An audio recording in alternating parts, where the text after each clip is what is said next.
Zdaj, čisto na kratko o ekobridu lahko preberete kar dosti pač na naši spletni strani. Meni se zdi, da je tudi na vseh teh, bi rekel, v anketi in v vabilu je tudi naslov naše spletne strani, tako da tam lahko na hitro si dobite vpogled pač v delovanje projekta. Drugače pa imamo tudi na Twitterju in na Facebooku kar nekaj novic, kaj se dogaja na projektu. Zdaj, čisto na kratko, namen projekta je podpreti žlahtnitelje in semenarje za ekološko kmetijstvo. In zbrali smo si 4 poljščine, krompir, pšenico, ado in sojo, na katerih delamo in kjer bomo skušali pridobiti nove sorte, nove modele pridelovanja semena in predvsem, kar je pa najbolj pomembno, kar mi vidimo v tem projektu, je, da skušamo pridobiti kmete in neposredne uporabnike, da bojo skupaj z nami ustvarili nove sorte, da nam bojo pač z njihovo pomočjo, da bomo prišli lažje do količin ekološkega semena, ki se bojo potem lahko uporabljali v ekološkem kmetijstvu. Kot sami veste, je zdaj še zelo veliko derogacij, zelo veliko semena, ki ni ekološko pridelano in se potem uporablja v ekološkem kmetijstvu. Naš cilj pa je 100% uporaba ekološkega semena, ekoloških sort v ekološkem kmetijstvu. Pri semenski proizvodnji je to, da krompir se uničuje v fazi najbolj bujne rasti. V preteklosti smo imeli na druge sorte, tudi v semenski proizvodnji smo krompir uničevali s plinom. Termično smo uničevali cimo in je cima propadla. Pri kokriji nima tako bujne cime, cimo samo zmulčimo in cima propade. Letos smo samo enkrat mulčili, lanskrat pa mislim, da ker je bil bolj tak let, pa da smo 2krat mulčili, pa je cima propadla. Jedilni krompir pa tako ni problem uničiti, ker ga uničujete v polni fiziološki zrelosti. Na ostalih površinah pridelujemo žita, koruzo za zrne.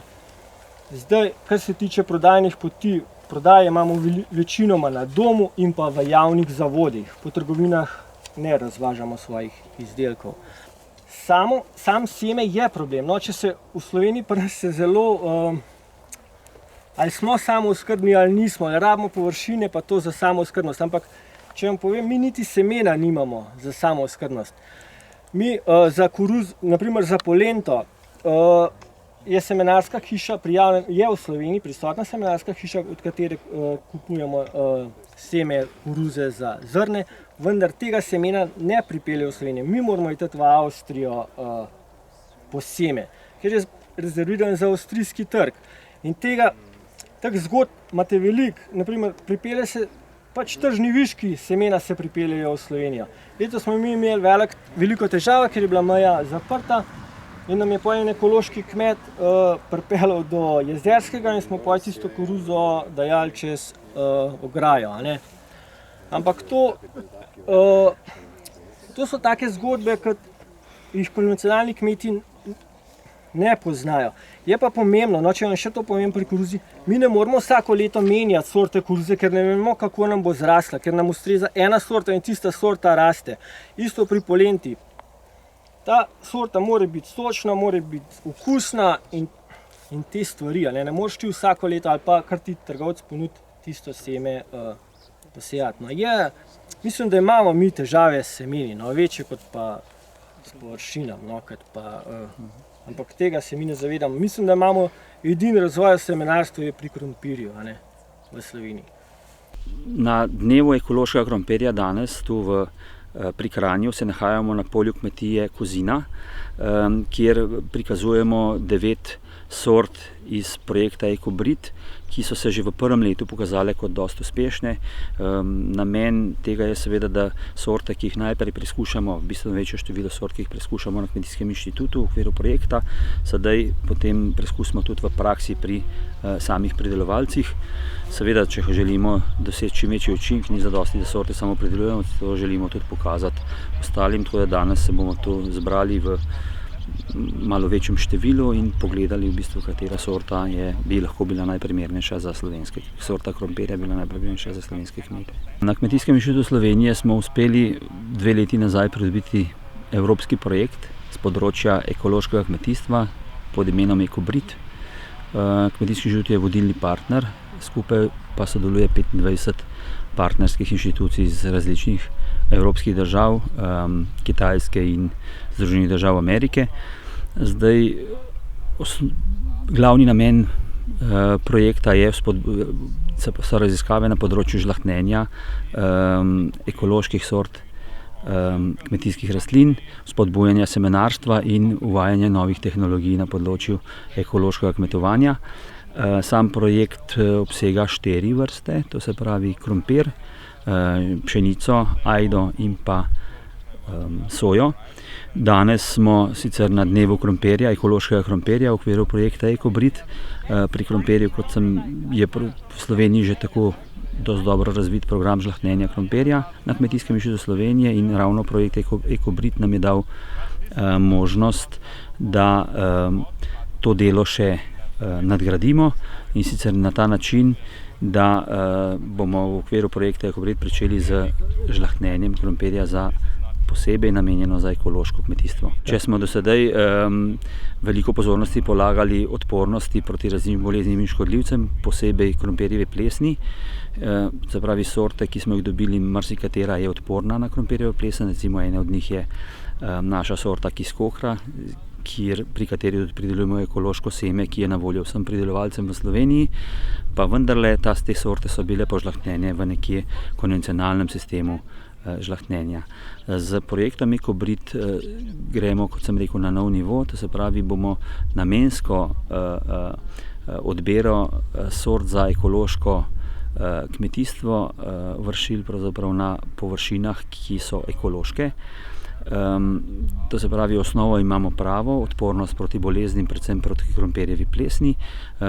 Pri tem bomo seveda pogledali pa še predvsem druge lastnosti, ki so za ekološko kmetijstvo pomembne, to se pravi pokrovnost, tekmovanje s pleveli, pridelek v tem ekološkem načinu kmetovanja, in na ta način bomo vzgojili sorte, tiste prave ekološke sorte, namenjene resnično samo ekološkemu kmetijstvu.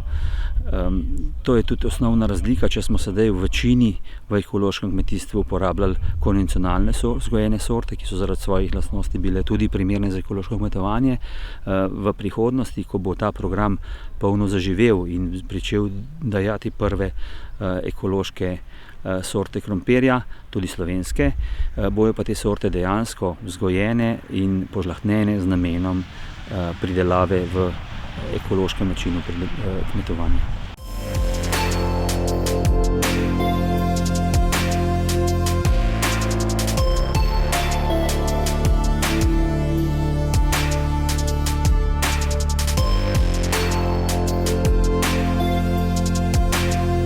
Začetek naše kmetije sega v leto 1992, ko sva z ženo kupila majhno kmetijo, 2,5 hektara.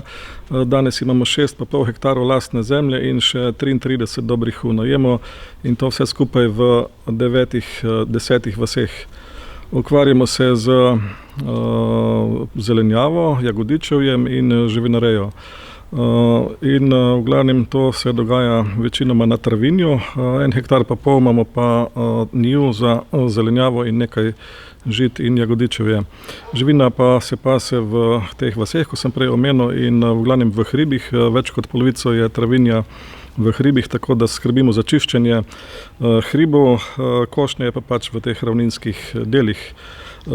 Živina se pri nas pase od začetka aprila pa do sredine decembra, če so le pogoji za to, tako da je samo v hlevu, če se temu lahko tako reče, hlev, odprt kozolec 3,5 meseca, največ 4, tudi po zimi imajo izpust, in živina ni privezana. Zakaj imamo živino? Pač zato, da je to en tok okrog, da iz gnoja delamo kompost in seveda tudi nekaj financ tudi živina prinese. Drugače pa zelenjava, gojimo okrog 30 vrst zelenjave in jagode na površini 25 do 30 arov, nekaj malin, robid in še mogoče česa. Rastlinjakov vse skupaj 80 arov, ko je vse pokrito, v glavnem zelenjava, en del zelenjave pokrit in pa okoli 25-30 arov jagod, tudi nekaj malin je pokritih. Da so rastlinjaki pokriti je absolutna prednost, saj tako jaz mislim, to so vremenske neprilike pred točo, pred vročino, mreže, te, ki so gor, absolutno bolj ščitijo rastline, tudi da lahko delamo vsak dan, pač ker uporabljamo setveni luden koledar, je to obvezno delati na določen dan in če pada dež, mi takrat ne moremo delati, če pada dež, ko nabiramo za tržnico, ne moremo delati, tako da rastlinjaki imajo prednost tudi pred vplivi iz neba, kjer pada umazan dež in seveda, da se sezona podaljša oziroma prej začnemo in kasneje končamo. Na kmetiji nas je kar nekaj zaposlenih, če začnem pri sebi, potem pri sinu in naši tam mladi in žena, ki poleg službe pomaga, skrbi za sadike, pomaga pri prodaji na tržnico, pri pripravi zelenjave in imamo tudi 3 sezonske delavke tu iz okolice, tako da je to kar nekaj rok. Večino vseh teh pridelkov prodamo v glavnem doma in na ljubljanski tržnici. 2-krat na teden imamo to prodajo, 2-krat na teden doma, ob torkih in petkih in pa na ljubljanski tržnici ob sredah in sobotah in pa še tudi nekaj v šole, pa tudi kakšna restauracija se najde. Naša kmetija je ekološka od leta 2003, od leta 2012 pa delamo na biodinamičen način. To pomeni še nekaj več od ekološkega. Kaj pomeni biodinamika proti ekološkemu? Pomeni ne samo odsotnost trupov, ampak prisotnost tudi živega.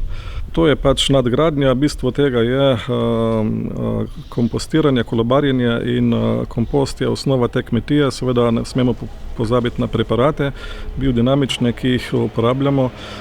Eden glavnih je gnoj iz roga in kremen iz roga in potem kompostni preparati, ki jih vstavljamo v kompostni kup, kot so arman, kamilica, regrat in hrastovo lubje in baldrijan. Te rastline so osnova za zdravo življenje človeka, ki so nujno potrebne za njegov zdrav razvoj in predvsem zdrav Tu vidimo nasad jagod, čisto sveže jagode, posajene pred 9 dnevi in kot vidimo že prvi cvetovi gor. Danes smo jih že na dan za plod večino razrečili, zato da ne bo preveč izčrpalo sadikov in prve plodove bomo že pobrali po enem dobrem mesecu, to pomeni konec avgusta, v začetku septembra. Ta rastlinjak smo postavili lansko leto, enemu pravijo pameten rastlinjak. In to je tista prednost, da lahko prej začnemo z zelenjavo in jo vlečemo tudi v zimo oziroma tudi po zimi. Je pa seveda investicija bila precej velika, sploh na tem terenu, kjer je vesel. Ta rastlinjak je močne konstrukcije, narejen pač za vse vremenske razmere. Ima dvojno folijo, pomeni, da zadrži več toplote in to pomeni, da lahko zgodaj spomladi začnemo oziroma že po zimi in enako se vleče potem v naslednjo sezono. Lahko ga tudi ogrevamo po dolžini celega strehe, ima okno, ki se avtomatsko odpira, enako tudi boki na obeh straneh, ki delujejo na senzorje, na vlago, na temperaturo, na veter in tudi na dež. Tako da, če pride kakšna nevihta, se vse zapre tudi pred točo. Tako da to je ena naložba za dolga leta in mislim, da bi država mogla k temu veliko več pozornosti nameniti, kot pa jih. No, to korenje je bilo posejano konec aprila in sicer na tak način, da sem prvo naredil te grebene z strojem, ki pač naredi grebene, podobno kot grebeni za krompir.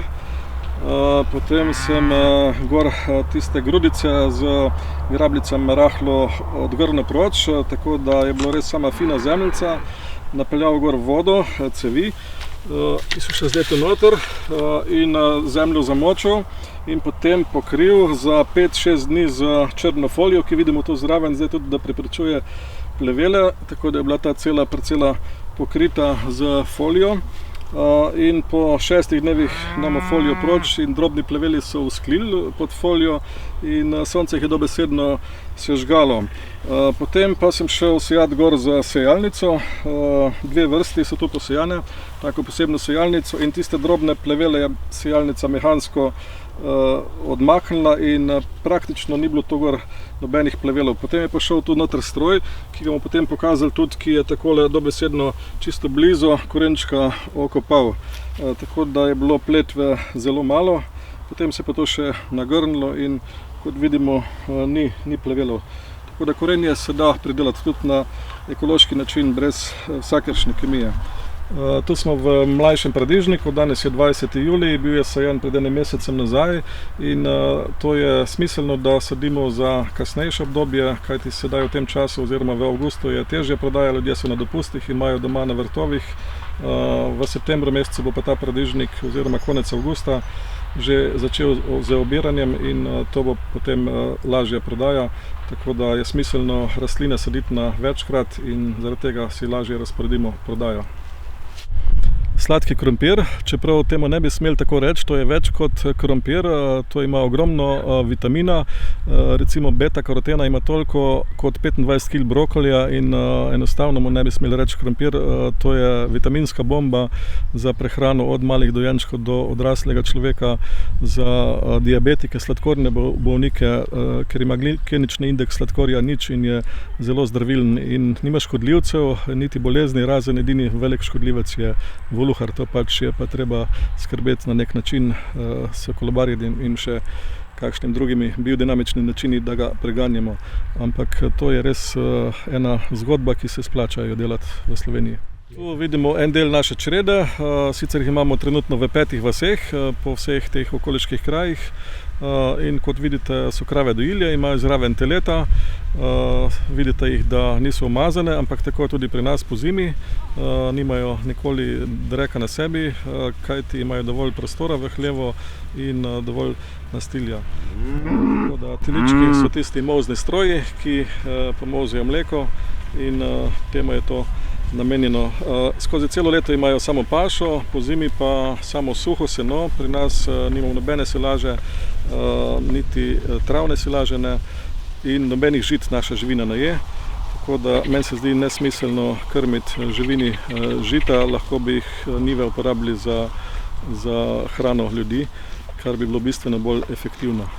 Na enem hektarju lahko prehranimo lahko bistveno več ljudi z vegetarijansko hrano, pomeni z zelenjavo, žiti in pa sadjem, kot pa če redimo živino. Čeprav to vidite, da mi jo redimo, ampak kot sem že omenil, jo v glavnem čistimo hribe, da se ne zarastejo in smiselno bi bilo čim bolj živino riniti v hribe, da se ne zaraste. Seveda v ravninah jo ne bi prepovedal, vsekakor pa ne podpiram industrijskega načina živinoreje. Na enem hektarju sem mislil povedati, da mi vzredimo na leto 200 kg mesa in koliko s tem ljudi prehranimo, pa si lahko predstavljamo proti to, kar sem prej omenil, zelenjavi in žiti in pa sadju bistveno več in nikakor ne drži, da bi bili ljudje lačni, če bi vsi ekološko delali.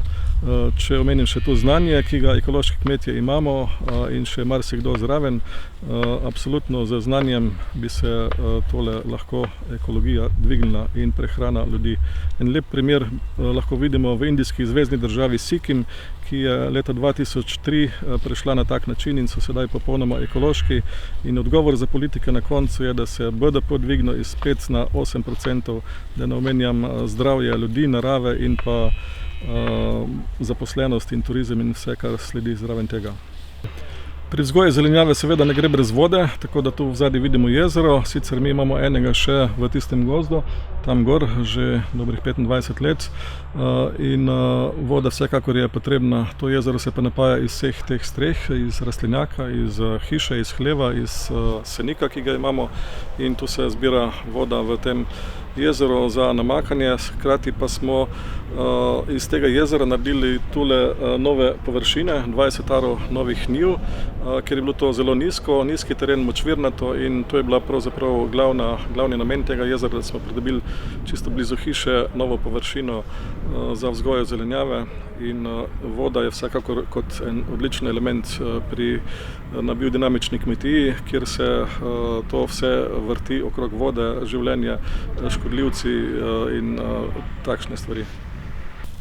Kot vidimo, zemlja je zelo v dobrem stanju, in to dosežemo lahko na način, kot sem ga že omenjal, z podrahljavanjem zemlje namesto oranja, ripanje, da zrak spravimo v zemljo, in pa seveda z kompostiranjem zemlje, in pa nikakor ne z nekim frezanjem, kajti freza je res za tiste najbolj težke zemlje, kjer pač ne gre drugače. In moj mentor prejšnji, ki je bil iz Avstralije, Alex Podolinski, ki je naredil v Avstraliji 20% biodinamičnih površin, je rekel: ne uporabljaj na njivi stroja, ki ga vrti kar dan, kajti s tem strojem mi preveč zemljo zdrobimo, na vrhu naredimo preveč fini pesek, in tako potem nevihta to zabija in voda odteče, in zato potem se suše in zemlja zabita, v zemlji ni zraka in ni življenja. Tako da mi gremo v tem primeru, kot to vidimo, samo to so bili prej grebeni, smo ga razdrli s tem podrahlačem, in potem gremo lahko še zdaj samo z strojem, ki naredi greben, in že sadimo brez vsakršne freze. V redkih primerih še uporabljamo frezo, če le ne gre tako, ampak v rastlinjakih tu že imamo tako zemljo, da tega ni potrebno. No, kompost mora biti osnova vsake ekološke oziroma biodinamične kmetije, pa še posebej, kajti s tem naredimo vse. Skrbimo za zdravo zemljo, za zdravo življenje, za temelj, za zdrave rastline, in nikakor gnoj, mi besedo gnoj črtamo, gnoj imamo 1 leto oziroma pol leta v jami pač, in potem ga zvozimo vsem na kompostne kupe. Tu ga na naš biodinamični način cepimo, te kompostne kupe z preparati, ki sem jih že prej omenil. Tako naredimo na 2 metra rman, kamilica, regrat, hrastovo lubje in na sredino koprivo. Kopriva je tista, ki ima vir vseh teh pozitivnih lastnosti, ki ugodno vpliva na te ostale preparate, vsi skupaj pa zelo dobro na zdravje ljudi z temi preparati, ki sem jih omenil, ki so nujno potrebni za človeka. Tako stojimo na zemljišču hidroelektrarne Brežice oziroma lastnikov, kmetov, ki so bili kot služnost za izgradnjo hidroelektrarne, ki vidimo tu v ozadju. To je bil ogromen kup zemlje in še nekaj zraven, ki so ga potem zvozili v ta nasip, ki ga vidimo za izgradnjo jezera pri hidroelektrarni Brežice, in je bila zemlja od te izgradnje zelo zmučena od težke mehanizacije, in tu je stala voda in zemljišče je bilo neuporabno. Jaz se tu vozim v Ljubljano po tej cesti in vedno mi je oko padlo sem, in sem mislil, zakaj niso mogli te parcele zrihtati. In oglasili so se pri meni, in potem je prišlo do govora, če pač poznamo še kak drug način za revitalizacijo tal, kot pa to, kar je bilo predlagano iz stroke. Prevzel sem izziv in začeli smo tu z sanacijo tega zemljišča.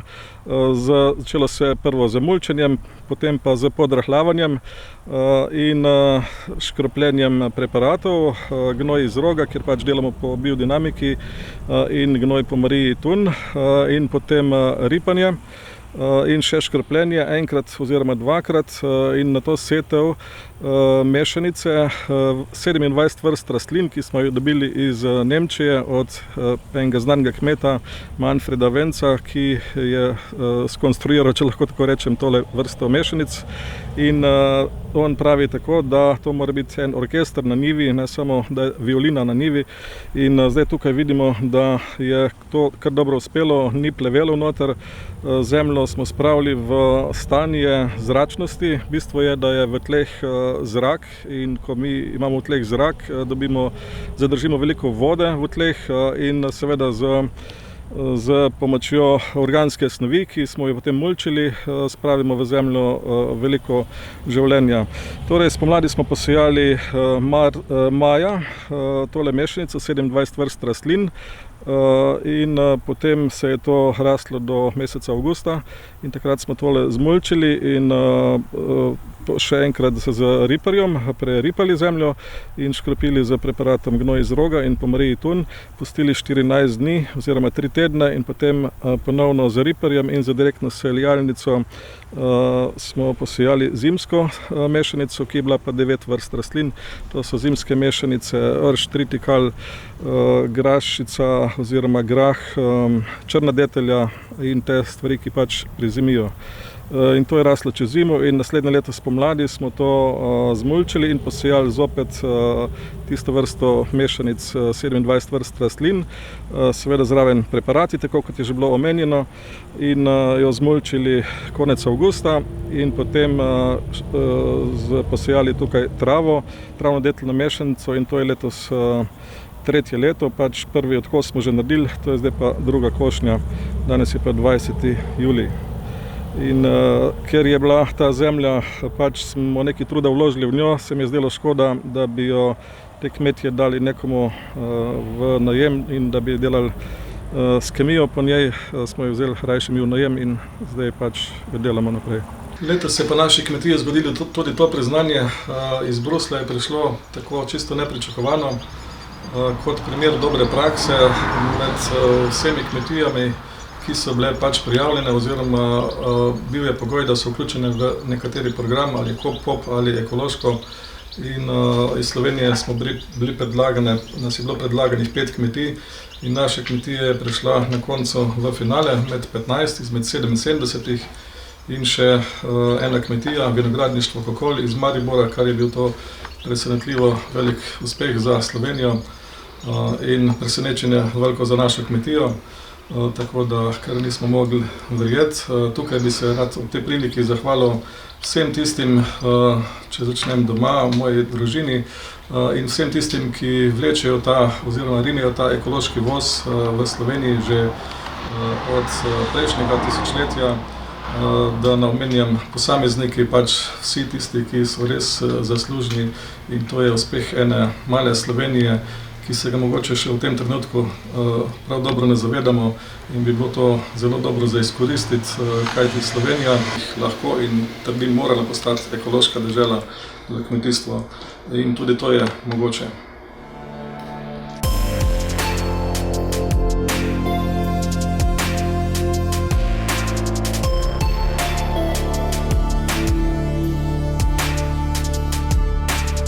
Dober dan in dobrodošli na naši ekološko-turistični kmetiji Konda. Sem Ivan Konda. Nahajate se na jugu Slovenije, v vasici Dol, 190 metrov nadmorske višine. Smo 6-članska družina, kmetujemo že praktično smo kmetijo podedovali od staršev, s tem, da je bila prej to majhna kmetija, tam leta 99 in nekoliko prej pa sem že začel razmišljati, da bi se preusmerili in sicer v rejo mlečnih ovac, predvsem pa v rejo ekološke kmetije kot take, ker to nam je bilo dejansko blizu in mi smo od samega začetka že kmetovali na ta način, tako da nam ta preusmeritev, ki smo potem uradno začeli leta 99, praktično ni nič predstavljala, ker smo bili že navajeni nekako tako kmetovati dejansko. Kmetija je bila prej majhna, približno 40 ovac smo imeli, smo pa res da potem povečali na 100 mesnih ovac, ker pa se nekako je pokazalo, da se s tem ne bo dalo preživeti od samih jagnet, smo se potem tudi sočasno preusmerili v rejo mlečnih ovac. Začeli smo 40 ravno tako ovcami mlečne pasme bovške, zdaj ta številka narasla skozi leta na približno 300 ovc redimo.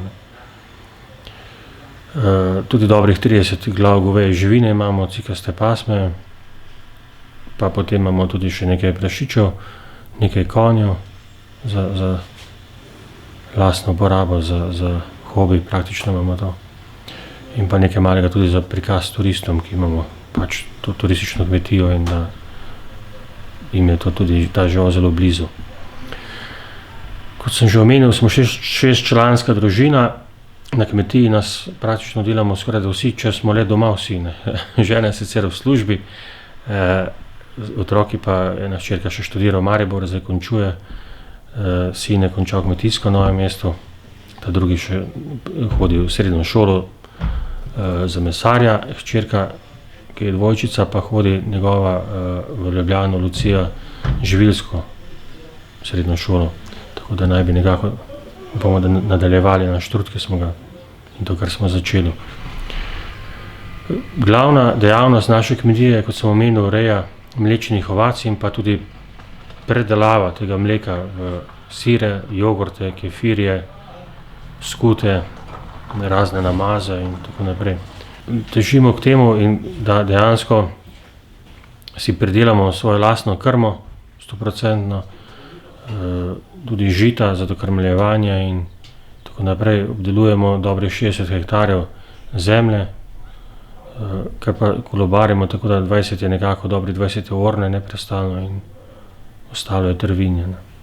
Pridelujemo koruzo, ječmen, ovas, piro, tritikalo in vse to žito, ki rabimo za sebi in pa za dokrmljevanje teh naših živali. Ko smo začeli praktično, smo nekako večino teh naših izdelkov uspeli prodati doma, ker je bila proizvodnja zelo majhna tega mleka. In preden se naučiš, rabiš kar leto ali 2 in 3. Praktično se še neprestano učimo, skoraj da ne moreš usvojiti vsega znanja, ki je potrebno in se posodabljati treba.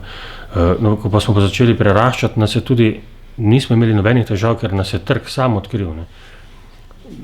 Težil sem od samega začetka, da bi nekako res bila kvaliteta in se nam je to tudi obrestovalo, ko to držiš in obdržiš to kvaliteto, te trg najde sam. Začeli smo najprej prodajati v Ljubljano na centralni tržnici, potem pa so nas kaj hitro še odkrile tudi trgovine, ki prodajajo to zdravo hrano, kot je Kalček in ostale, te butične trgovine. Na zadnjih 5-6 let pa tudi za Mercator in pa tudi za Spar prodajamo po Sloveniji. Mislim, da ljudje so takrat, okrog 90-99 leta, ni bilo toliko osveščenosti, kaj to pomeni ekološka hrana in tudi težko je bilo doseči višjo ceno. To še danes imamo težave in si nekako ne moremo privoščiti dosti višje cene, da bi dosegali na trgu zaradi tega. So pa skozi leta ljudje potem prepoznali to vrednost ekološko pridelane hrane, tako da vsaj pri prodaji, hvala Bogu, nimamo tolikih težav. Oziroma praktično nimamo, bi lahko še povečevali, ampak nekje je pač naš vrh in čez to ne bi radi več šli, radi bi obdržali kvaliteto in da dejansko se družina kot taka lahko preživi od tega. Turizem je nastal že prej, smo že po letu 90 mi je prišla ideja za postavitev avtokampa in pa tudi potem tam po 95-96 letu smo tudi apartmaje zgradili. Moramo pa vedeti, da je sezona pri nas, vsaj takrat je bila zelo kratka, zdaj se sicer malo podaljšuje, tudi poznejši gosti v jesen prihajajo. Sama reka Kolpa je zelo prijazna za kopanje in tudi za čolnarjenje, ampak nekako smo vezani zelo na vreme, to pri nas. Zato mi je bilo potrebno še nekako kmetijo nadgraditi in smo šli potem v to rejo mlečnih ovac, ker je samo skozi 2, 3 ali 4 mesece maksimalno se ne da preživeti na kmetiji. Tu moramo vedeti, da smo zelo oddaljeni, stroški so zelo veliki, od 30-35 km smo do prvega mesta in potem tu živeti in nekako z družino živeti je težko, če ni nekaj rednega dohodka, da ne čaka samo na ta poletni turizem. Zato smo šli v rejo teh mlečnih ovac, v predelavo, tako da zdaj se je stvar dejansko se zelo dopolnila, tudi velik doprinos je to za kraj, smo edina sirarna tu daleč naokrog, ki je ni v občini Kočevje in tudi črnomaljski občini. Tako da tudi za samo dolino, glede turizma je to, mislim, da je velik doprinos, ena večja ponudba taka. Ljudje radi zahajajo, pridejo, kupijo, se spoznajo, kaj je to iz prve roke, tudi kakšno stvar jim lahko bolj pokažemo, tudi v sirarni objasnimo, kakšne naredimo tudi kakšne za šolo v naravi, tu malo nižje od nas v Radencih je šola v naravi, potem ti dijaki ali pa učenci radi pridejo k nam, in tu organiziramo take krožke in pokažemo, kako dejansko nastane sir, da ima malo predstave, kako to pride, da ni to samo nekaj v vitrini, zelo poceni, ampak da je treba fajn delati in veliko truda in potem nekaj okusnega tudi pride. Res, da se te dejavnosti pri nas prepletajo, vendar, ko sem omenil, vodilna je zdaj gotovo, da reja mlečnih ovac in pa predelava tega mleka na kmetiji. Sam turizem nam je dopolnitev naše kmetije, nikakor pa ne bi mogli preživeti samo od turizma in se razvijati naprej. Kak je pa trg glede mesnega dela živinoreje? Tudi tu vse kaže povpraševanje in tudi prepoznavnost, vendar je potrebno še počakati kakšno leto, zdaj sin je v 3. letniku mesarske šole, da bomo lahko potem uradno tudi z te strani čim več stvari doma predelali in dali temu dodano vrednost tudi na samem mesu, da si v drobnice ali pa govedine. Ker smo tako prepoznavni, pač je to za nas velik plus, ljudje k nam zahajajo in potem ni težko še zraven ponuditi tudi kakšen mesni izdelek, ker že vejo, če pride posebno. Začeti je pa težko, kot smo tudi počasi korakali s samim sirom, ne gre glih čez noč, ampak so potrebne kar leta, toliko truda in vsako stvar pa potem tudi najbolj sadje, najbolj sokovi, ki jih tudi delamo, je potem bistveno lažje brati, ko že ljudje vejo za tebe, ko pridejo in je paleta toliko širša izbora na kmetiji. Je res, da smo odmaknjeni, oddaljeni od Ljubljane in od teh mest, kjer se višek tega našega proda, teh naših izdelkov, naših pridelkov, ampak je pa tudi doprinos pa je ta reka Kolpa in velik del turizma se tu odvija na njej, prav v naši vasici. Delamo poltrde sire, s tem smo pač tudi začeli. Poltrde sire z dodatki, pa potem smo začeli še z jogurti, pa smo začeli s skutami, albuminska skuta, ki je nekako se sporedno z poltrdim sirom tudi izdeluje. Pa smo začeli, ker je trg zahteval tudi kefire izdelovati, pa razne skute s podloženim sadjem, mehke sire, imamo tudi svoj sladoled in tako naprej. Je kar nekaj okrog 23 teh naših artiklov je zdaj na trgu.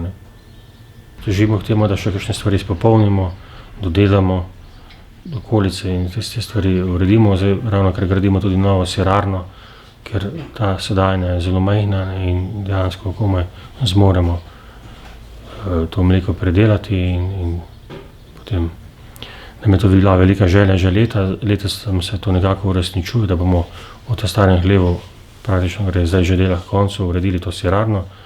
Potem nam v bistvu nalaže večje prostorov in vsega tega, da je potem. Veliko pozornost namenimo pridelavi kakovostne voluminozne krme ter dobremu počutju živali.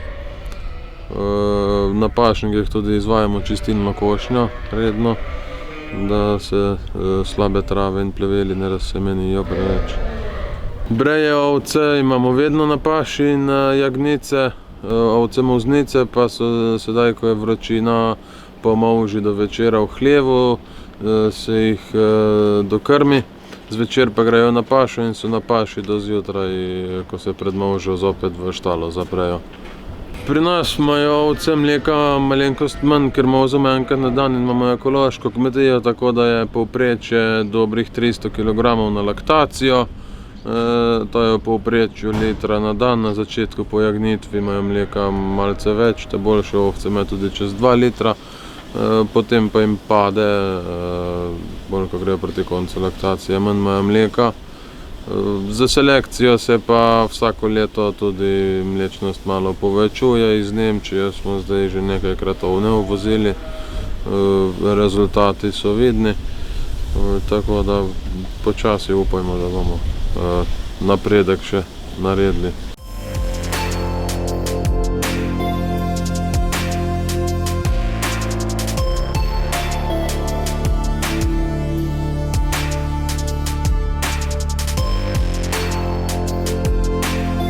Ja, lepo pozdravljeni, sem Slavko Žagar, nahajamo se na kmetiji Zdravko Dren.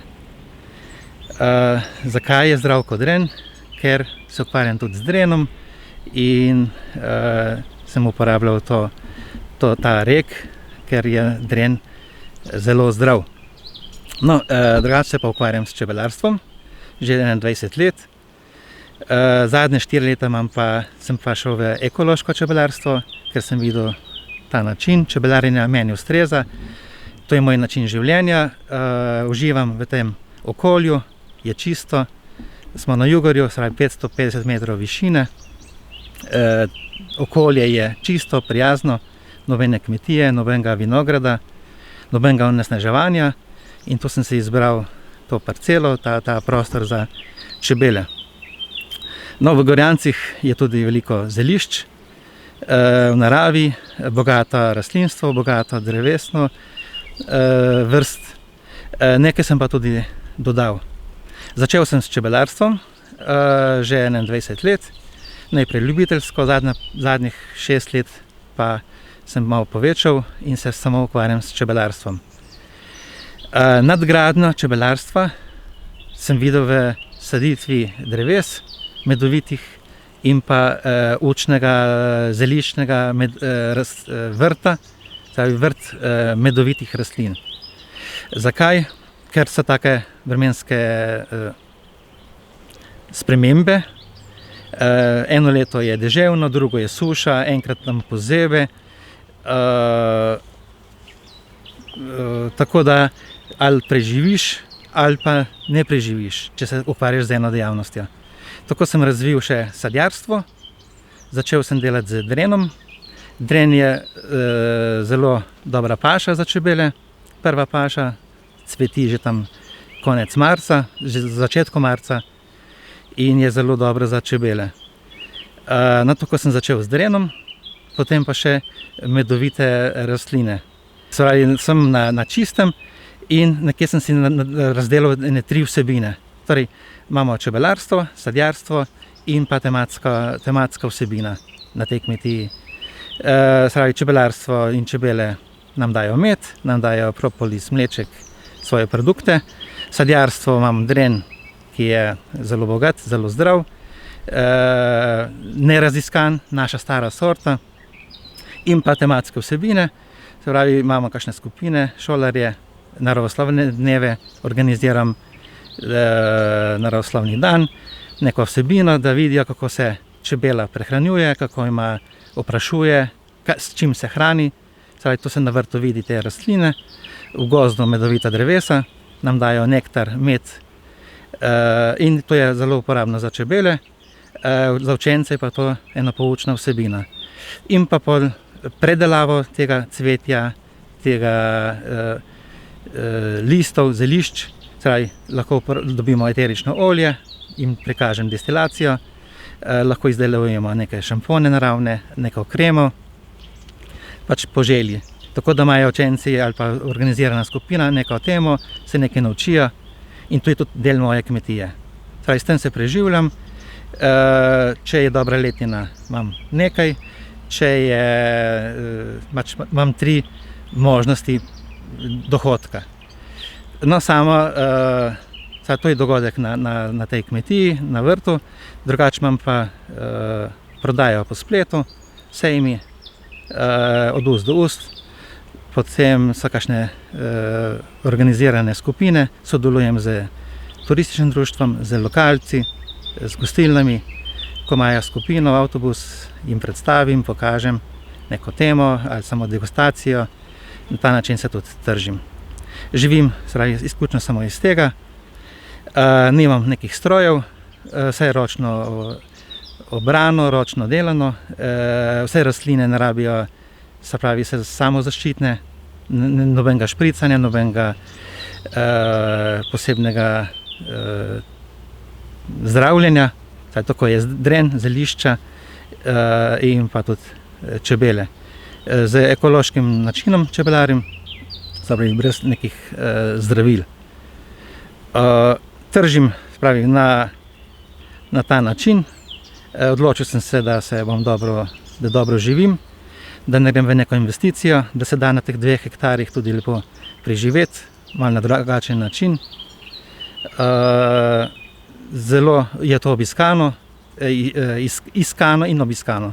Kaj ljudje rabijo take dogodke v naravi, da se nekje čuti ta rastlina, žival, se pravi čebela, da vidimo, da se nekje združimo s to naravo. Imamo okrog 60 panjev čebel, 1 hektar pa pol drena, pa nek 20 arov teh zelišč. Pred 4 leti sem šel v ekološko smer, v ekološko kmetijo. Videl sem izziv, predvsem je to, da je to moj način življenja. Tako jaz na tej površini ne uporabljam nekih pesticidov, nekega betona, imam naravno gradnjo in čebeljak in ta kozolc. Če gledamo nazaj, največji problem mi je bil zdravljenje čebel. Na ta način čebele na naravni način zdravljenje, varoja je vsako leto močnejša in tukaj je največja zanka. Ne? Rešujem z naravno kislino, to je oksalna kislina, in pa naravna eterična olja, oziroma ta timol, timijan, ki nam zmanjšuje prisotnost varoje. Predvsem pa z oksalno kislino, kislina, ki je prisotna v vsem sadju, v telesu, naravna, dovoljena zdravljenja. Zimsko krmljenje je po zadnji paši. Jaz vedno pustim del kostanja in potem tudi ta paša po kostanju, da imajo za zimo. Dodajam pa, če je potrebno, ekološki sladkor. No in v tej priložnosti bi povedal, da čebele občutno so jih manj moti. Ekološki sladkor je lažje razgradljiv, čebele uživajo. Vidim po čebelah prej in zdaj, koliko so bili v času navadnega čebelarstva bolj agresivne, ko smo krmili, ker jih s to sintetiko zelo obremenimo. Zahteva ekološko čebelarstvo so, da imamo postavljene panje stran iz ceste, vsaj 3 km od avtoceste, od jedrske elektrarne, od nekih smetišč, to ustreza. Potem je pa tehnologija, kako mi zdravimo, kako delamo z njimi, s čim jih hranimo. Zdravimo na zdrave naravna ali kislina ali so eterična olja. Hranimo z ekološkim sladkorjem, če je to potrebno. Predvsem pa jaz to gledam, da imajo čebele, da si naberejo za zimo. Da samo še malo dodam sladkorja, da imajo res dosti hrane, energije čez zimo. Predvsem je v tem razlika med klasičnim. Dočim čebele hodijo po čistem, Slovenija je čista, cela država proti Evropi, zelo bogata z zelišči, z drevesi, tako da imajo kar lepo pašo. In tudi slovenski čebelarji smo priznani v svetu, imamo dobro organizacijo, dobro zvezo, nam nudi izobraževanja, se tega udeležujem, tudi sam predavam. Imamo na primer seminarje, tudi tukaj pri meni je bilo, in se lahko poučujemo in tekoče spremljamo ali probleme ali rešitve. Imam tudi nasad drena, približno 1100 sadik na 1,5 hektara. Dren sem se odločil zaradi zdravja, zaradi vsebine, ki ima dren. To je sveto drevo,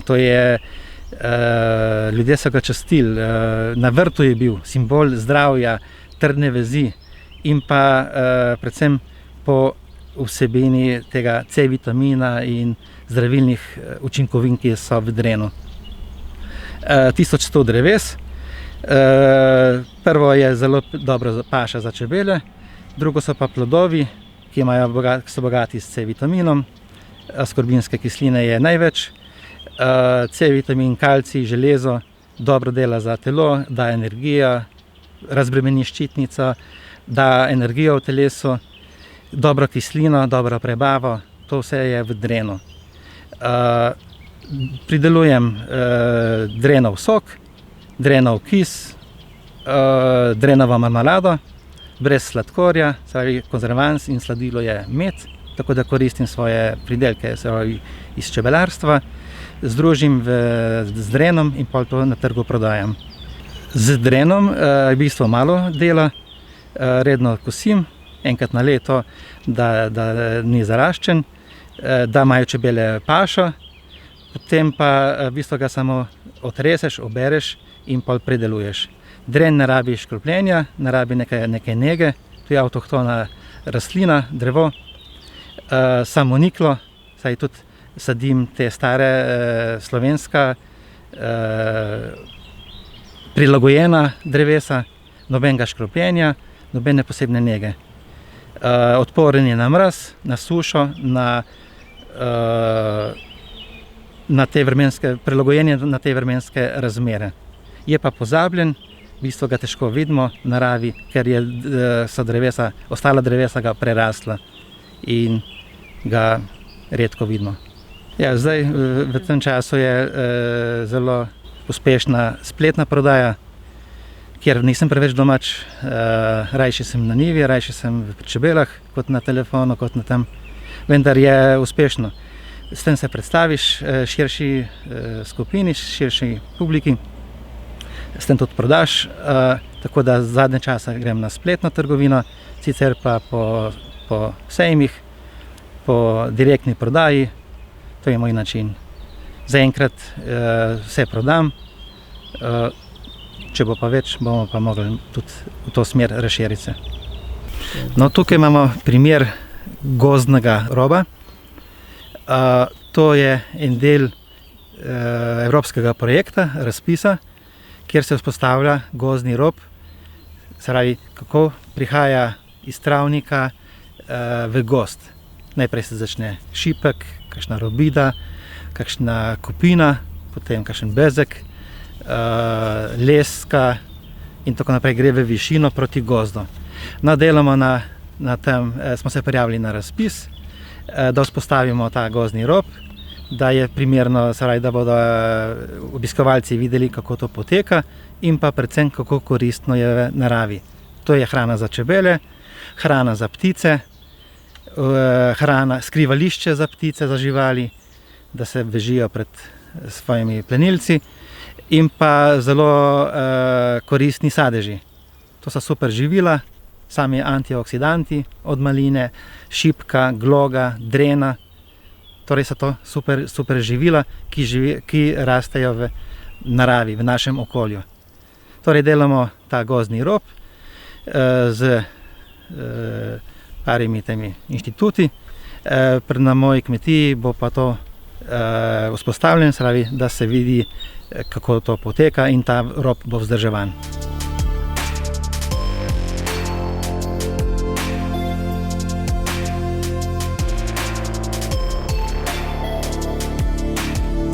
Dober dan, nahajamo se v Hrušovju na nasadu sibirske borovnice Haskapa. Nasad smo posadili v jeseni leta 2016, se pravi je danes že v 4. letniku.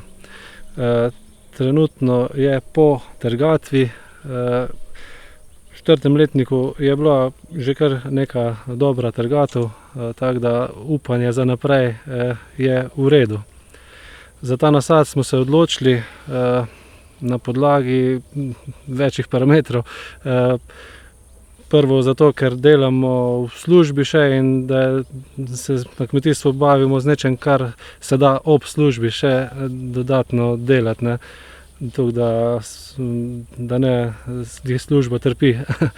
In smo se odločili tudi zato, ker je s podjetjem Haskap d.o.o. garantiran odkup vseh plodov, tako da nam ni treba skrbeti za prodajo, ker tudi zato ni kaj dosti časa po službi. In zdaj trenutno v 4. letniku se je začel nek donos dela, tako da upanje za naprej je dobro, no. Nasad je velik 1,2 hektarja, na nasadu je 3800 sadik posajenih, so 4 sorte različne, nosilna sorta je Aurora, potem so pa še 3 ostale sorte, ki so za navzkrižno oplojevanje, se pravi, da bolj rastejo, če je več različnih sort. Tako da nosilna sorta Aurora je res zelo sladka, tudi dobro rodi in velike jagode, res zelo lepe jagode zrastejo. Zelo zanimiva, no. Tako da smo zadovoljni zaenkrat. Ja, kot sem že rekel, odkupuje vse plodove podjetje Haskap. Plodove se odpeljejo na dan trgatve ali pa res takoj naslednji dan.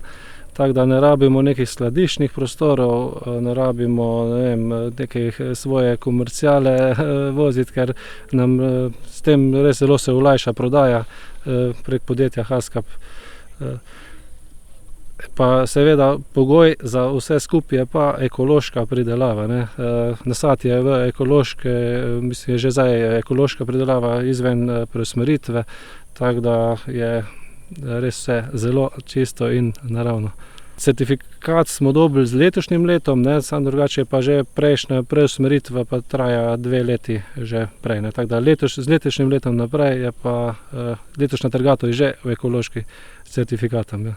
Med letom je skošnjo dela za enega ali dva, seveda pletev med sadikam noter je sigurno dobrodošla vsaka pomoč, smo bolj v družinskem okviru. Ko pa pride do obiranja, pa ja, prijatelji, družina, vsi smo bolj angažirani, tako da tisti teden ali pa 2 smo pa res pridni, tako da pa več, ko jih je, boljše je. Pozdravljeni, moje ime je Zoran Petrovič, sem direktor podjetja Haskap. Mi smo organizirali pred leti kooperacijo gojenja Haskap na slovenskem podeželju. Po večjih letih študiranja nekih primernih kultur v sadarstvu. No, in med 25 sortami, bolj eksotičnimi, ki so se pojavljale nekako kot alternativa, je čez leto ali pa 2 študija izskočil Haskap kot ena izmed najbolj perspektivnih kultur. No, in leta 2014 smo začeli z komercialno saditvijo v obliki kooperacije, večinoma na slovenskem podeželju in nekaj tudi na Hrvaškem, ob slovenski meji. Gre za certificirane, patentirane sorte, ki so se prvič sadile v Evropi 2015 in leta 2018, tako da smo trenutno zdajle z 55 hektarji vodilni ekološki pridelovalci v Evropi. Odkupujemo sadeže po vnaprej znani fiksni minimalni ceni, tako da imajo naši kooperantje v bistvu zagotovljen odkup, vnaprej si znajo zračunati, kakšen bo njihov prihodek. Sorte smo izbirali tako, da so v bistvu konzumne, da se ne osipujejo, pa seveda tisto, kar je najbolj pomembno, Haskap sadež, po starem sibirska borovnica, tako kot je kolega Vengos tudi omenil že prej, je eden izmed najbolj zdravilnih sadežev. Naši sadeži v Sloveniji, to moram poudariti, imajo okrog 119 mg C-vitamina na 100 gramov sadeža, sveži plod, kar je približno skoraj 2-krat več kot recimo večinoma ostalih sadežev. Tu se lahko nekako pojavlja pri ruskih, da imajo nekje blizu nas, ampak pogoji in okolje v Sloveniji moram reči, da izredno ustreza gojenju Haskapa. Tako da moram reči, v bistvu moram povedati, da so naši kooperanti več ali manj vsi zadovoljni. Organiziramo tudi letno vsaj 2 seminarja, ker si izmenjujemo seveda pozitivno prakso, tudi negativno je kaj, ne, tako da to poskušamo potem odpraviti.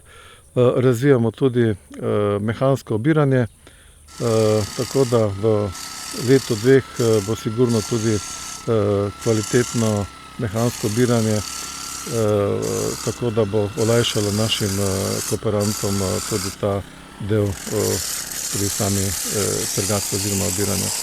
V glavnem smo se osredotočili na izdelke svežega Haskapa.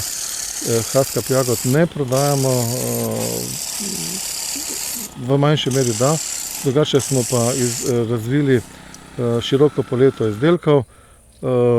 Trenutno jih delamo 9, nekaj za trgovinske verige, nekaj pa tudi za industrijo, kot recimo masa, pa 100% matični sok, ki ga potem industrija uporablja pač za svoje izdelke, karkoli pač, a je za trgovino oziroma industrijo sladoledov ali pa za mlekarsko industrijo.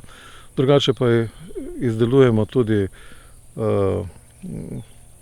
kolačke z haskapom, ki so ekološko proizvedeni, ekološko certificirana proizvodnja, brez glutena, brez laktoze, tako da tudi je to primerno za določen krog tistih, ki želijo v bistvu res zdravo sladko prehrano, ne. Nekako se usmerjamo v to, da je naš izdelek namenjen potrošniku, ki želi zdravo prehrano, ki želi dvigniti svoj imunski sistem, tako kot sem omenil, da je to eden izmed zelo zdravilnih sadežev, poln vitaminov, mineralov, tako da v bistvu s tem lahko zelo poskrbimo za svoj imunski sistem, ne. Recimo letos smo tudi razvili organsko kavo, arabiko z haska prahom, kakao z haska prahom, ječmenovo kavo z haska prahom, 5 vrst čajev z liofilizirano haska jagodo in z zelišči, pa prah, ki ga uporablja tudi industrija, no, za svoje izdelke, pa moram reči, da skrivamo še nekaj adutov, ki jih bomo letos jeseni dali zopet na trg. Predstavili smo se letos tudi na ekološkem največjem sejmu Biofach v Nürnbergu in moram reči, da smo poželi takrat za svojo predstavitvijo izdelkov izjemen uspeh, tako da naročila prihajajo, razvijamo tudi nove produkte za znane kupce in izgleda, da bomo tudi sadili nove površine za te naše kupce, ki se pojavljajo. Zato tudi vabim vse tiste, kateri mislijo, da imajo površine, s katerimi ne znajo ali pa ne vedo, kaj bi na njih sadili, da se nam z veseljem jih bomo sprejeli, da se nam pridružijo. Kakšna zemlja najbolj ustreza? Kar se zemlje tiče, moram reči, da ni haskap zelo, bom rekel, zahtevna rastlina.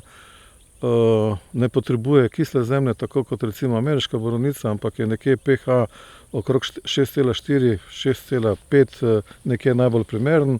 Ne potrebuje nekega dodatnega, zelo obsežnega gojenja.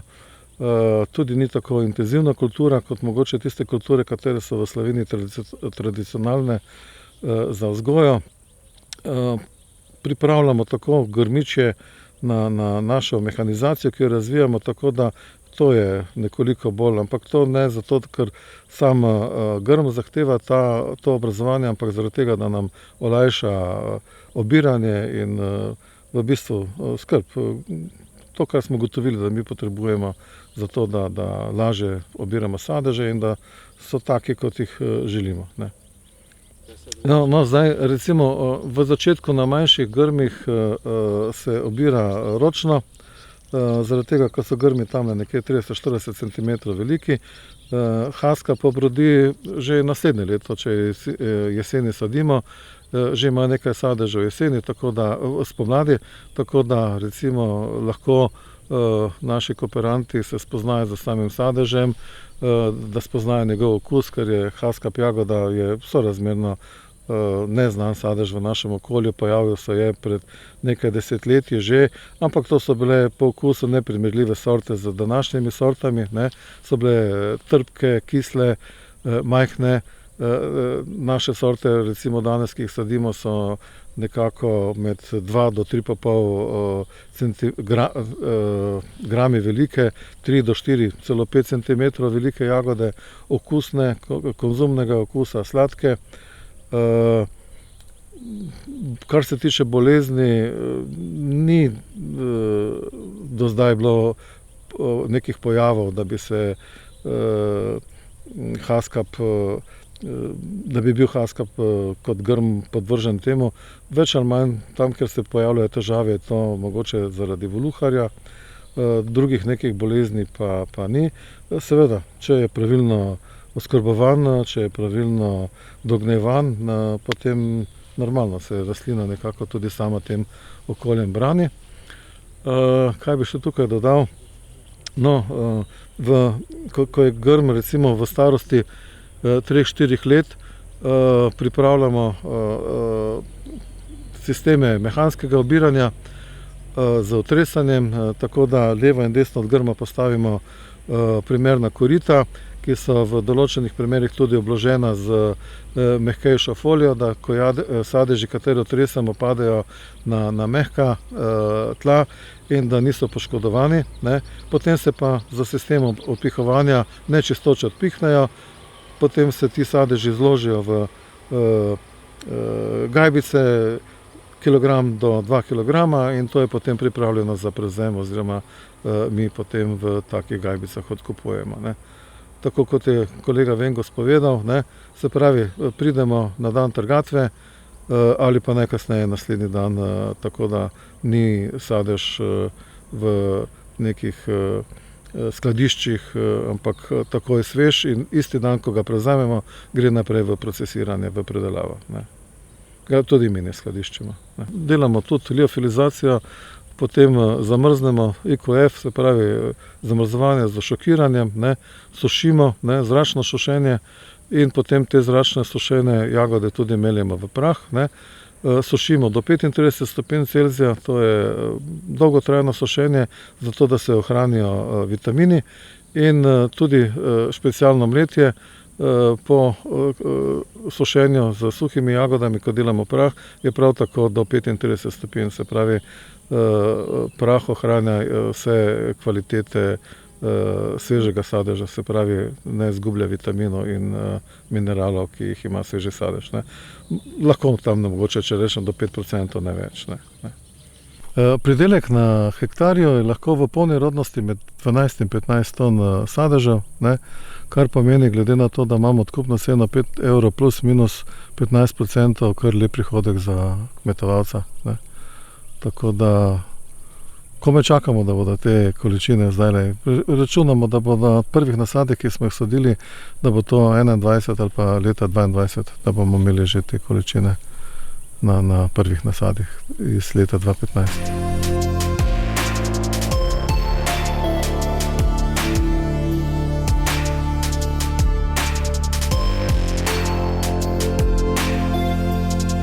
Smo edini 100% ekološki hotel v Sloveniji.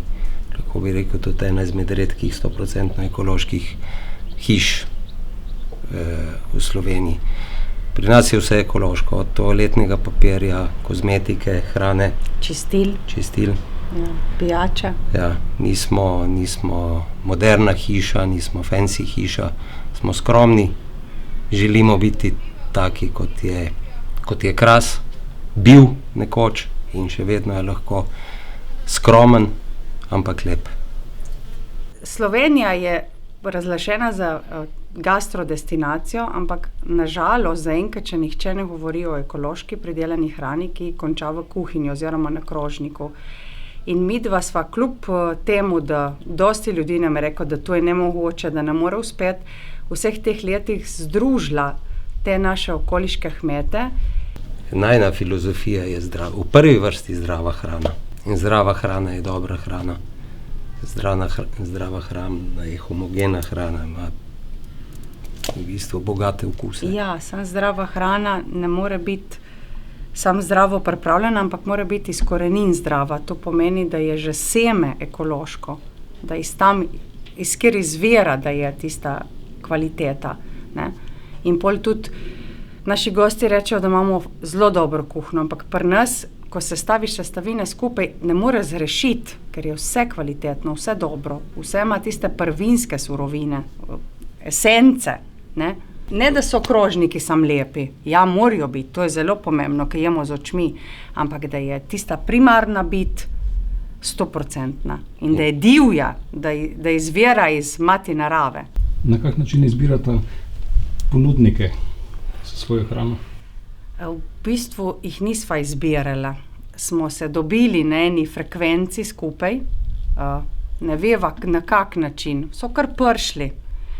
In zdaj smo izoblikovali en tak krog ljudi, ki niso več samo partnerji ekološki, ampak so tudi naši prijatelji. Vsi imajo za sabo težke zgodbe, ali so bile tu bolezni, ali so bile kakšne težke zadeve v družinah. In potem so se odločili za ekološko kmetijstvo, ker je manjše, ker je bolj bliže naravi in s tem so tudi lažje oni prebrodili svoje težave. Ponudba je sezonska, to pomeni, da sledimo smernicam, kaj mati narava da. Če fih ni, jih pač ni. Letos je bila sezona češenj in smo vse naredili, da smo si tudi zalogo češenj naredili. Smo jih vložili, smo jih dali v žganje, smo jih nekaj zamrzali. In se vnaprej pripraviš. Ekološka kuhna je bolj planirana, ne? Včasih moraš pa eksperimentirati, ker če si ti zamisliš, da bo skuhal župo iz bučk in bučk tisti dan ne pripeljejo, boš naredil župo iz malancanov. In noben ne bo zganjal tragedije, ker ni točno tistega, kar je bilo na meniju. Mi menija nimamo, ker ga preprosto ekološka kuhinja menija ne prenese, ker moraš res slediti temu, kaj ti dobavijo, kaj oni imajo na zalogi. Mi zdaj si želimo, da bi imeli za zajtrk melone, ampak letos zaradi mraza jih pač ni. In imamo drugo sadje, ki je uspevalo. In tudi gostje, vsaj naši gostje ne pričakujejo tule menija, da si bi lahko zbirali ne vem koliko stvari. Ja, poskrbimo za njih, če ima človek probleme z glutenom, z laktozo, je vegan, vegetarijanc, tule ne delamo problemov. Ampak da si bi pa zaželel ribe, jih ne bo dobil. Škampe jih ne bo. Menija preprosto ni. Ja, pohanih stvari v olju ni. Ja. In na to so že pripravljeni, ko pridejo in nihče ne dela iz tega problema. Na prvem mestu absolutno je, tako kot sem rekel, zdrava hrana. Druga stvar je, za katero se midva boriva na Krasu in kar bi veljalo za celo Slovenijo, je to, da ne prenese masovnega turizma. In tudi ni potrebno. Ne, da bi kogarkoli hotel izločiti iz tega, da si ne bi privoščil, ampak ljudi, ki so ozaveščeni in ki želijo od svojega dopusta, od svojega prostega časa, ki si ga zaslužijo nekaj več. Ampak tisto nekaj več je mir, čisto okolje, čist zrak, zdrava hrana, prijazni odnosi. Jaz vedno rečem, ko pride kak gost, ki išče zabavo. Nismo bordel, nismo avtobusna postaja, ampak smo hiša miru. In pri nas tudi gosti ob 9 zvečer grejo spat. Veliko ljudem se to čudno sliši, ampak v tem svetu hektike je to en velik luksus, da nekam priješ, da si ko eni v dolbinci, kjer se lahko spočiješ, kjer se lahko naspiš. In ne bova pustila, sva preveč trmasta, da bi karkoli vplivalo na naju. Zdaj sva že prehodila tako dolgo pot, da za marskoga sva čudna, sva sitna, sva zoprna, ampak to je najina pot in edina izbira, tako da ekološko in ne odstopava. V tej smeri želiva nadaljevati in Slovenija si zasluži, da bi nas bilo vedno več. Tudi govorijo, da je ekološko drago, to ni res. Zato, ker ti, ko dobiš v kuhno ekološko pridelano bučko, boš krepko razmislil, kako jo boš porabil. Nikoli je ne rabiš olupiti, že tle nimaš kala. Iz nje boš naredil maksimalno, tako da na koncu imaš tako malo teh odpadkov in ko ti skalkuliraš, jaz mislim, da vidiš, da je ceneje ekološka bučka kot konvencionalna. Konvencionalna bučka je polna vode, blazno se skrči in ti moraš pol v juho dodajati moko, zato da dobiš to gostoto. Pri nas je bučka skuhana dovolj, ne rabiš nič drugega. Tako da ekološka hrana ni draga in ni samo za butične in presrane ljudi. Ekološko te vrne v preteklost. Se spomniš, kako so tvoje pranone obdelovale zemljo, kako so znale uporabljati zelišča, kako so znale z enim takim finim občutkom delati mehne stvari, ki so še zdaj ostale. Mehne in trajne. Mehne in trajne in Miren hodi dosti na Bolšjake in eno noč je priplavala mi ideja, koliko je starega lana, ki je še vedno kvaliteten, pa je bil že 1000-krat opran, ampak je še vedno isti, ko je bil 150 let nazaj. Koliko je čipk starih. In se reka, daj miren, kupite stvari in bomo s Tjašo, kot Tjaša Šivilja, po zimi je več časa, bova začele delati na eni taki mehni kolekciji. In spet prvi vtis ljudi, ne, to ne bo šlo, to je brez veze, to se ne splača, ampak mi smo kumravle in verjamemo, da se majhno splača. In zdaj je že v enem takemu procesu, ki drugo leto bo šlo počasi na trg, ampak je še razvoj, želiva narediti majhno in kvalitetno, tako kot je naša hiša.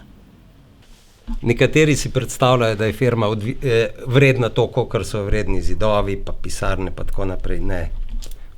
Vsaka firma je vredna to, kolikor so pripadni uslužbenci, ljudje, ki delajo v firmi.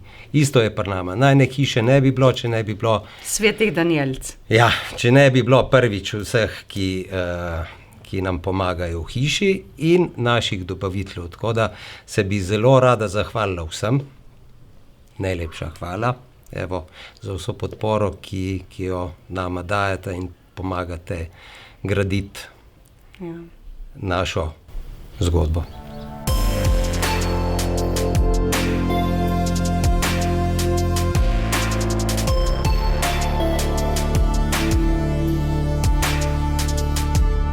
Mi smo mali vinogradniki, to se pravi 5000 trt približno, s tem, da jih je vsako leto manj.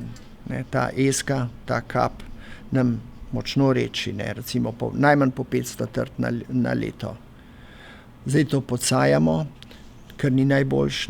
Najboljš bi bilo vse podreti pa na novo, ampak to so velika finančna sredstva in pol delamo raj po 500 trt noter, ampak tudi težje je to narediti, ker moraš mlado trto drugače tretiraš in neguješ kot pa eno staro trto. In se je treba temu prilagajati, ko je 3 stare, pa 2 mlade, pa spet 3 stare. So težave. Ampak ne bom jamral. Tlele vam bom ponudil en kozarc vina, pa boste videli, a je res to, kar govorim. Miran je bil seveda eden od teh, ki je me spodbujal, naj se že enkrat odločim za to. In letos sem šel v ta pripravljalno obdobje. Seveda so se pa pojavili te strahovi, kako jo bomo speljali. Dovoljene, dal sem se podučiti, šel sem tudi na inštitutu Novo Gorico, na sestanek, da so mi malo pomagali z nasveti. Dovoljena sredstva so samo žveplo pa bakar, pa neki dodatki, ki so neobvezni, kot recimo alge. In sem začel sezono z velikim strahom, posebej z nekimi slabimi, z nekimi travmami iz leta 2008, pa še z nekih let pol kasneje v vezi teh bolezni. Ampak tukaj, bi rekel, v tem vstopnem letu nam je narava pomagala veliko. Ni prevroče, dež je bil v pravilnih odmerkih, noči izredno mrzle, kar se redko zgodi. Mi smo imeli tle noči po 24, po 25 stopinj, tle je bilo zdaj po 15 stopinj in so bili pogoji za peronosporo recimo resnično minimalni. Mislim, da tudi to, ampak to je moje osebno mnenje, da te alge, ki jih vsakikrat dajem in niso poceni, da zelo pripomorajo k odpornosti celic v trti, ker vidim, kakšne barve je trta. A je zdaj zaradi alg ali je pa zaradi sezone, kakršna je letos. Alge so, proizvajalci so, mislim, da so tuji proizvajalci, da je to uvoz. 2-3 proizvajalci so teh alg, tako po 5 litrov je to nek balance, recimo jaz jemljem. Tako da ne obžalujem, da uporabljam to zdaj in bom tudi v nadaljevanju to dodajal tem 2 bakru in. Seveda pa, ker drugih sredstev ni proti tem boleznim, je pa tudi bakar omejitev. Omejitev bakra je 3 do 4 kg, zdaj čisto točno ne vem, bom moral pogledati, na hektar.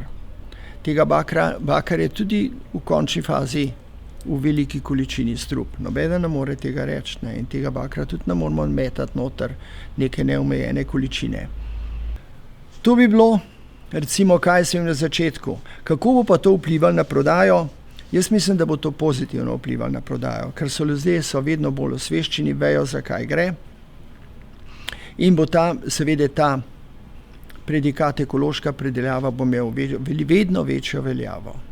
Jaz mislim, da ta kontrola, ki jo izvajate, je dobra kontrola in pravilno, da je. Ravno v izogib temu. Ekološka predelava na količine ne vpliva. Mislim, to je osebna nota, ki jo ima vsak, če želi pridelati 8 kil potrti ali pa 1 kilo, mi imamo recimo kilo 20, kilo 50, ena steklenica približno potrti, lahko bi imel tudi 8 kil, če ne bi porezal stran tega grozdja, ampak to je potem drugo vino, drugačno vino. To se že pol začne takrat v tistem obdobju pred trgatvijo, začne gniti in če je taka velika količina grozdja v potrti, je tudi procent slabega grozdja vedno večji in potem seveda pride do dileme žveplanja, potem ne more zavreti naravno, je seveda potrebno dajati neka enološka sredstva od, ne vem, hrane do vsega tega, da zavre. No, zaenkrat nam tega ni potrebno. Pri recimo ravno to bi rekel s to majhno količino. No, pa je pa tisti najbolj važen del, tako kot sem rekel, da je bil za mene najslabši del vinogradništva ravno škropljenje, da zdaj sem bolj miren. Ker ta bakar pa ta žveplo le ni toliko strupen, veste, kot pa neka fitofarmacevtska sredstva, kjer je to nek bel prašek, kateremu zaupaš, ne veš, kaj je noter, ne veš, kakšne so koncentracije tega, sicer piše, ampak kako to vpliva na organizem. V naši vasi, moram reči, od vsega začetka so ljudje škropili zelo površno, to se pravi, v delovni obleki, ko je prišel iz kuhinje, pa je šel škropiti, pa je prišel nazaj. Koliko se je stuširil in umirajo. In jaz mislim, da je velik krivec tega ravno to. Jaz sem eno prvih stvari naredil, da sem na traktorju kupil kabino, pa ni majhen strošek to, da saj delno obvarujem sebe pred tem. No, toliko o tem. No, in zdaj seveda s to biološko, kjer je pa seveda rizičnost veliko večja, bomo videli, kaj bo drugo leto, je, bi rekel, ta toksičnost resnično veliko manjša. Tendenca je, da bo, mislim, saj tako govorijo, da bo vedno bolj vroče, da bojo šle temperature gor in ta obdobja, bi rekel, res pomanjkanja vode v vinogradu se bo verjetno večkrat ponovila, ne samo tako, kot je bilo leta 2003 ali pa leta 2010. 2010 in je namakalni sistem sigurno ena od rešitev. Čeprav to recimo, da pretiravati s tem, za to vodo, ki je klorirana, ni najboljše za rastlino, za vinograd in za tudi druge rastline. Mi smo tle v vasi vsi naredili ta namakalni sistem in imamo to združeno preko, voda je napeljana do vseh vinogradov, preko jarkov, preko teh, bi rekel, colskih alkaten cevi, potem pa še vsak posamezni vnotar v vinogradov. Tako da, recimo, vode gre sicer veliko, ampak tukaj na Krasu niti nimamo take probleme z vodo. Sorte so pa različne, Teran, Merlot, Cabernet Sauvignon, Cuvée, Malvazija, Sivi Pinot, različni letniki, odvisno, kaj je trenutno v prodaji. Mi zbutiliramo cel sod, te sodi so vedno polni, Italijani rečejo sempre pieno, zato da ni zraka in mi imamo vse vino v hrastovih sodih, nič v rostfraju. Recimo, da grem za kar ta neugoden del vinogradništva, grem kar z neko brezskrbnostjo to narediti. Če končam to, lahko rečem, da gre razvoj v tej smeri in da mora je tako. Biološka pridelava v vinogradu in to grozdje, bi rekel, imenujemo biološko pridelano, pride do kleti. No, jaz mislim, da se v kleti že zdaj biološko obnašam. In da ko bo prišlo to na vrsto, ne, bom to lahko brez težav lahko dokazal in potem verjetno po nekem določenem času podeljujete tisto oznako, ki jo mi lahko damo potem gor na nalepko.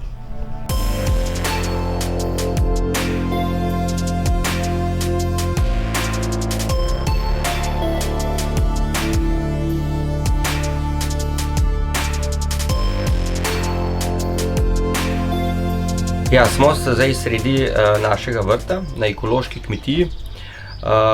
Ekološka kmetija po vseh teh standardih je že od leta 2001, se pravi je že neka doba, skoraj 20 let. Na podlagi tega lahko rečem, da je bila to takrat naša prava odločitev, edina možna, po mojem mnenju, da lahko naša kmetija normalno deluje. Kmetija je velika, 20 hektarov je kmetijskega zemljišča, od tega je približno 10 hektarov obdelovalnih zemljišč, ostalo so trajni travniki, potem pa je še nekaj čez 20 hektarov gozda.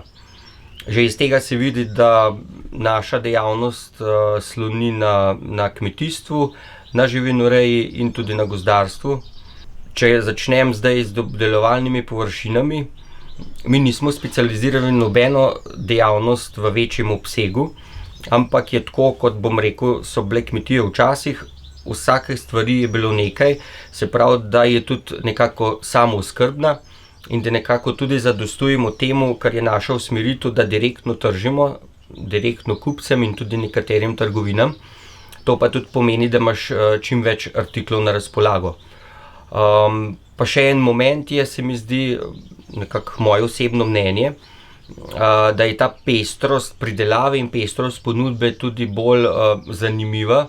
Seveda, z ekonomskega vidika bi človek rekel, da ne, ampak z vidika človeka je pa to, se mi zdi, zanimivo, da prideluješ več stvari, da ni tisti vsakodnevni delovnik in opravila, da niso preveč monotona.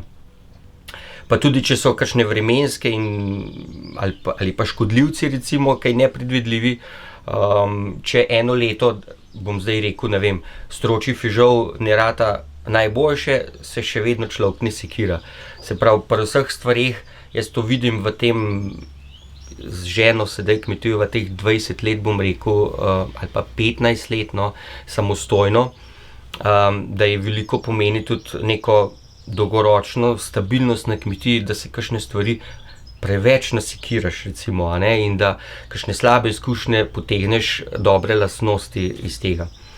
Smo imeli tudi v tem, verjetno ni vse to povezano s tem, da je ekološko kmetijstvo, verjetno se tudi, sigurno se tudi v konvencionalnem to dogaja, da so kakšni neuspehi na kmetijstvu, ampak zelo pomembno je to, da to normalno prebrodaš in zasadiš, greš majčkeno v drugo smer, pa je tudi v redu.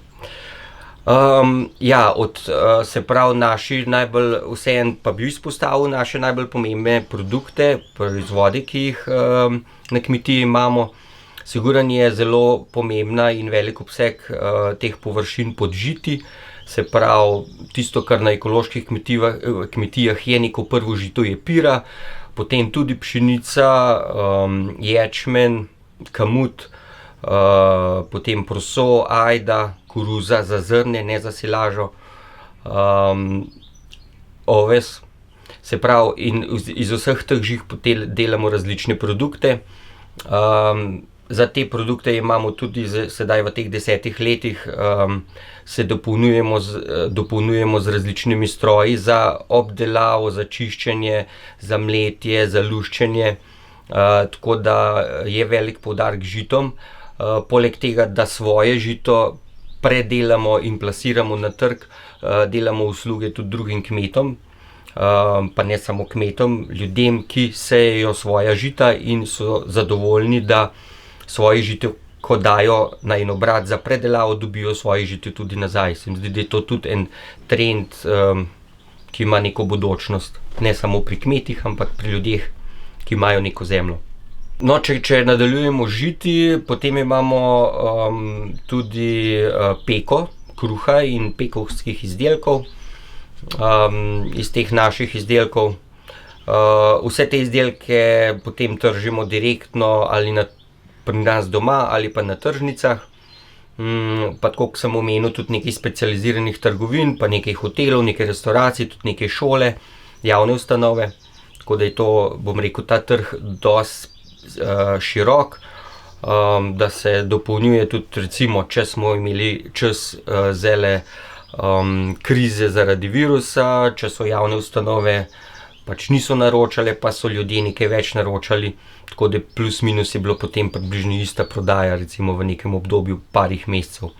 Se pravi, pridelava žit na njivskih površinah je odvisna od kolobarja, ker njive imamo različno velike, ampak približno gre to tako, da je pire približno 2 hektara, pšenice 1 hektar, ajde potem recimo okrog 2 hektara, prosa pol hektara, ovsa pol hektara.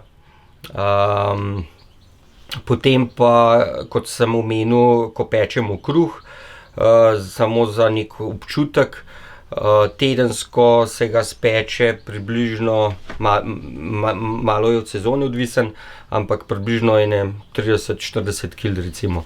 Potem naslednja dejavnost v poljedelstvu je zelenjava.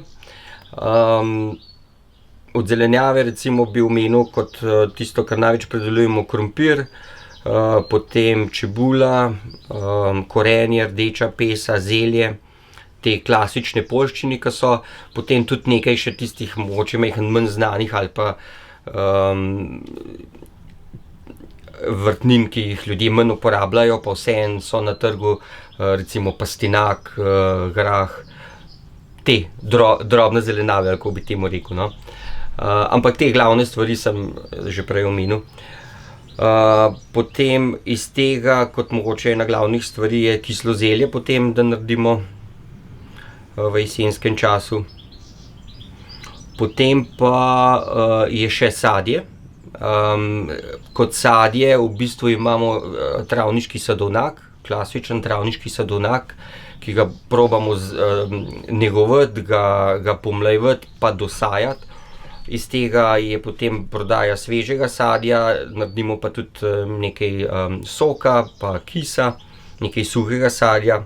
Kot se spominjam iz tistih prvih literatur ali pa prvih knjig, ki smo brali o ekološkem kmetijstvu, da je ekološko kmetijstvo krogotok, ki vključuje tudi živinorejo. Tako da naša ekološka kmetija to živinorejo oziroma govedorejo še vedno vključuje in nam je, bom rekel, kar pomembna. Čeprav mleko in recimo mlečni izdelki niso tako pomembni na naši kmetiji, jih imamo bolj za svojo uporabo in še mogoče kakšne stalne stranke v soseščini, ampak moje mnenje je, da živinoreja doprinese tudi k hlevskemu gnoju, k našemu edinemu, bom rekel, gnojilu, ali pa lažje dostopnemu gnojilu, ki ga lahko sami z neko pravilno nego dobimo dobro gnojilo. Pa seveda tudi meso. Isto, naša družina se s tem, pač tako kot smo mi gor zrasli, se tudi naša družina s tem preživlja in alternative v tem pač ne vidim. Tako da imamo od mojega otroštva do zdaj približno isti obseg živinoreje, to pomeni okrog 20 govedi. Poleg govedi pa imamo še kokošje nesnice, nekaj perutnine za meso, potem samo par primerkov koz in ovc, mogoče bolj za ohranjanje nekih delov naših površin, da se ne zaraščajo. Pa še nekaj rac oziroma eno jato rac imamo, ki se je izkazalo kar primerno za zmanjševanje staleža škodljivcev polžev na vrtnem delu. Ta posevek korena je letos majhen posebej v tem, da smo na drug način poskusili in nam je tudi, se mi zdi, ratalo zatreti plevel. Koren je počasi kali, je nežen, dolg kali in plevel je vedno bolj agresiven kot seveda sama rastlina korenja. In letos smo naredili grebene, kot vidite, sejemo vedno na grebene zelenjavo. Potem takoj, ko je prvi plevevček, res tisti mini plevevček, ko šivankica majhen, vzklil, še brez setve korenja, smo z plinskim brenarjem, gorilcem, požgali tisti plevevček. Potem se je korenje osjal in potem tik preden korenje pride ven iz zemlje, še tik pred zdajci, še enkrat s plinskim gorilcem in uspeh je bil očiten. Se pravi, ko je korenje vzklil in začel rasti, takrat plevela še ni bilo. Seveda se je kasneje tudi pojavil, ampak potem se da že mehansko stroji tisto obvladovati, pa seveda tudi eno hitro varianto na roke, ampak bistveno drugače, kot pa če ne bi bilo s tem plinskim gorilcem plevel požgan. Tako da smo zadovoljni. Se vidi tudi majčkeno naprej zraven, ko je nekako časa zmanjkalo, ali pa če rečemo za eksperiment, kako je, če tega ne narediš, je bilo bistveno slabše, pa še zdaj ga nismo čisto obvladali plevela. Mi ležimo tlele v osrčju Gorenjske in kar nekaj naših obiskovalcev so nam povedali, da ležimo na lepem koncu. Pomeni je dovolj mirno, dovolj blizu vseh prometnic. Tega se mi prej, ker od vedno živim na kmetiji, mogoče niti nismo zavedali. In potem pri povedovanju naših obiskovalcev smo se sedaj 4-5 let nazaj odločili za turizem, ki pa sloni na tem, da so naši gostje čim bolj pristno v našem kmečkem prostoru. Tako da smo naredili 7 lesenih, zdaj moderne se temu reče glamping hišic. To so preproste lesene hišice, sicer z vsem komfortom, ampak so vkomponirane v naš vrt. Mi smo hoteli to stlačiti na eno mesto, tako da lahko doživljajo to naravo na pristen način. No in v povezavi z tem turizmom smo potem razvijali pa še kakšne druge dejavnosti in ena od teh dejavnosti je tudi pivovarstvo na naši kmetiji, povezano s temi gosti, ki prihajajo, in tudi z neko mojo željo, če imamo že večinoma stvari svoje, zakaj bi kupoval neko drugo pivo, pa če se da iz, bom rekel, kmetijskih izdelkov dobro pivo zvariti. Tako da sem se zato potem odločil, da lastno pivo delamo. Zdaj to pivo je tudi prvo in mislim, da zaenkrat tudi edino pivo v Sloveniji, da je ekološko certificirano. Se pravi, zdaj pri tem pomeni, da je osnovna sestavina ječmenov slad in hmelj, da sta ekološko pridelana. Sploh za hmelj vemo, da v konvencionalni pridelavi, da se kar dosti škropiv uporablja, tako da kljub temu, da je to manjša količina, se mi pa zdi pomembno, da je tudi pridelan na ekološki način. Ja, surovine, ekološki ječmen dobim iz Avstrije, kjer imajo to veliko večjo tradicijo tudi pivovarskega ječmena, pri nas pač tega še ni, je majhen trg in pač ni razvit ga še. Čeprav je to nek, kaj bi rekel, izziv za bodočnost.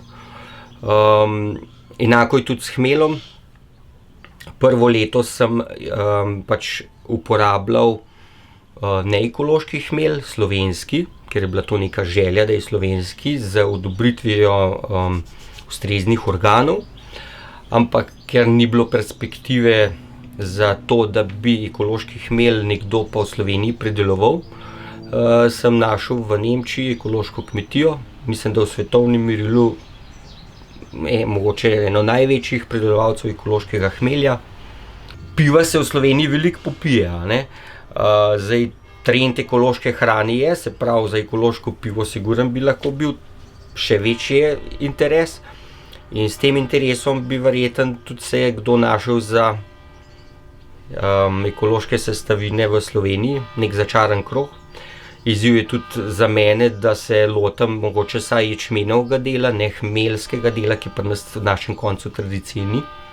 Z ozirom na vse to, kar sem razložil v zvezi z varjenjem ekološkega piva, pa še vedno upam, da se bo našel nekdo v regiji, kjer se hmelj goji, da bi se preusmeril v ekološko pridelavo, ker ti poskusi so že bili, pa mogoče nekdo ni vztrajal do konca, tako da upajmo še v to smer, da bo stvar zaključena na slovenskem prostoru. Tukaj se izdeluje biopivo, se pravi, da vse sestavine so iz biopridelave, tako slad kot tudi hmelj. Potem se tukaj pivo vari. Kako dolgo traja postopek? Postopek traja približno 5 ur, da se skuha eno šaržo, potem pa traja tu 1 mesec v sodih, v fermentorju, da se pivina odvre do končnega piva.